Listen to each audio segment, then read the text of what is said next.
This is the third screenshot video which accompanies the third posting on civil procedure, and it's devoted to motions. Uh, I have what I've posted on the screen now. And by the way, posting 7, don't worry about that. That's a reference to another course where some of this material once existed. Motion practice means what are lawyers and judges doing in connection with motions. The first paragraph about a handout, again, it doesn't apply to this course. I thought I edited it out, but I don't really want to go back and try to do that now. So just ignore that paragraph. And let's focus then on what this topic is about. And let's set the stage a little bit. We have a lawsuit. It has started. Uh, we have the parties, the plaintiff and the defendant, uh, and of course, their lawyers have done this with the assistance, of course, of the clients, but they've exchanged pleadings, and now the lawsuit is underway. And there's really three possibilities at this point with the lawsuit underway. Uh, and really, I should have said four possibilities. So let me back up. Number one, and we'll be talking about it, the parties are going to be engaging in something known as discovery. So the next posting is about discovery. Secondly, the parties throughout the case may reach a stage where they have agreed to settle the case.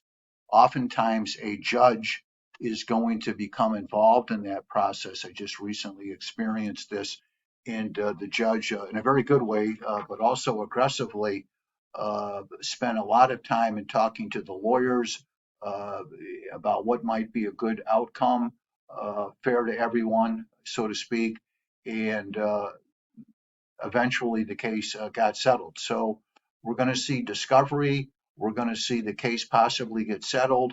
A third thing that might happen is trial. And let me just say, we're not going to really talk about trials as a typical event where we're going to go into it. The reason for that is that the trial process is best left to a course in this curriculum known as evidence, and also, though it's sometimes inaccurate, many of you, if not all of you, have seen in the media, perhaps for entertainment, perhaps for news, perhaps a combination of the two, what's going on in the trial. So another thing that can happen, and this is what we're now talking about, at any point along the way, one of the parties to the lawsuit may perceive that the party needs some type of judicial relief. And so we end up with a definition of motion is an application by a party in a lawsuit to the judge presiding over the lawsuit for some type of relief. When a party makes a motion, the judge is required to decide the motion. What will then happen is the judge's decision is eventually set forth in an order. So we could say parties make motions and judges' decisions on the motion are set forth in orders. I note that a motion can be made at any time during the lawsuit, during and after a trial, as well as before the trial. Our focus here is really before the trial. And let's just take a bit and think about some possible motions.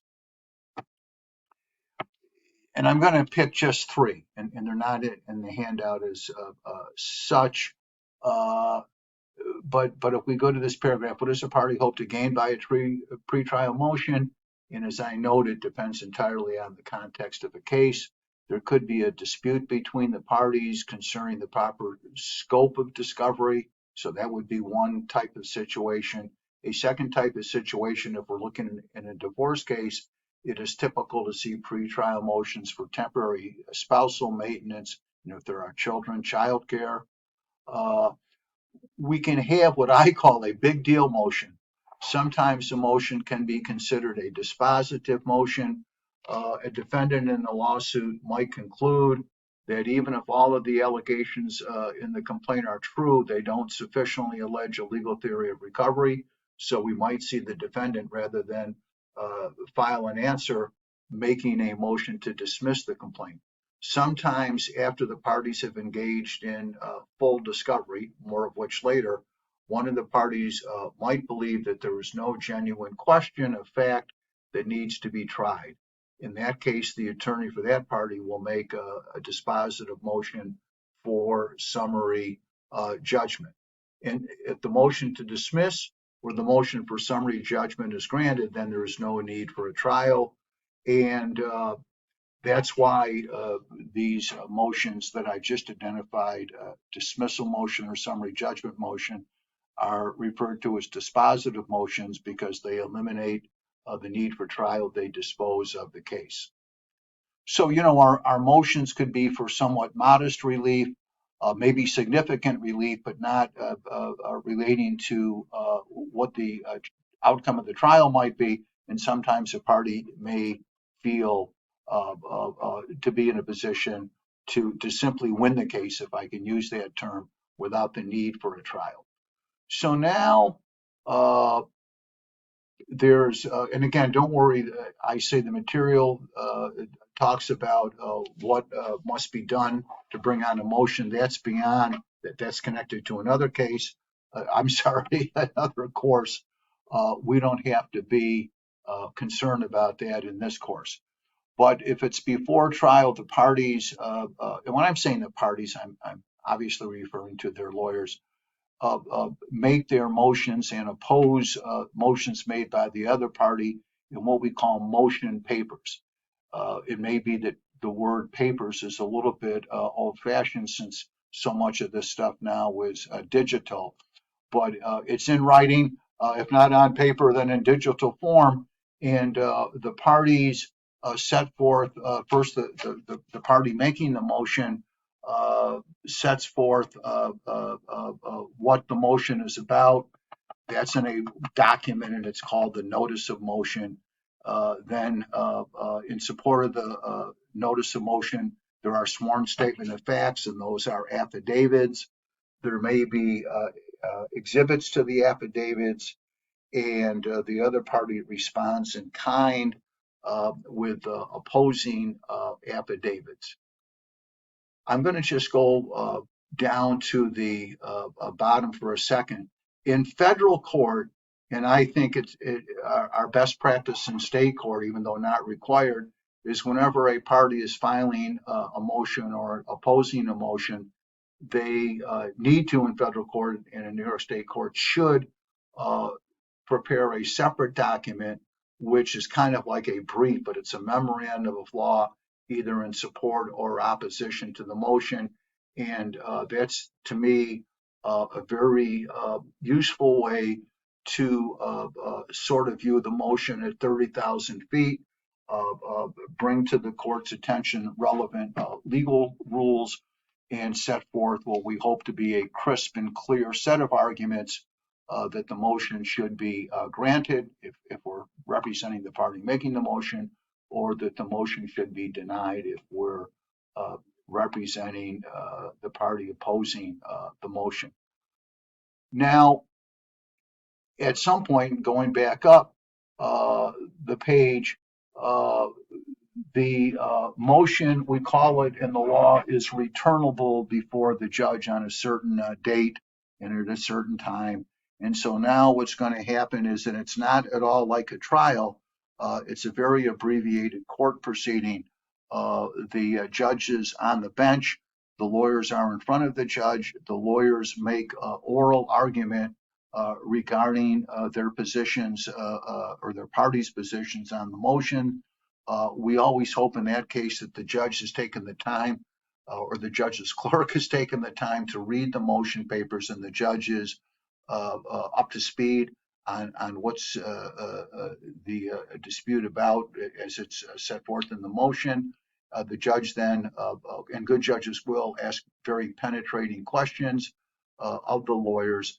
And eventually, the oral argument has come to a conclusion. There was a interruption that I just experienced. I apologize. So I'm not going to have a smooth link. But we were talking about the parties are in front of the judge. We hope the judge is prepared. It's an oral argument. It lasts about 15 minutes. In federal court, it can go on longer than that because I quite frankly think that federal court has less business to do and the judges can devote more attention to these types of procedures.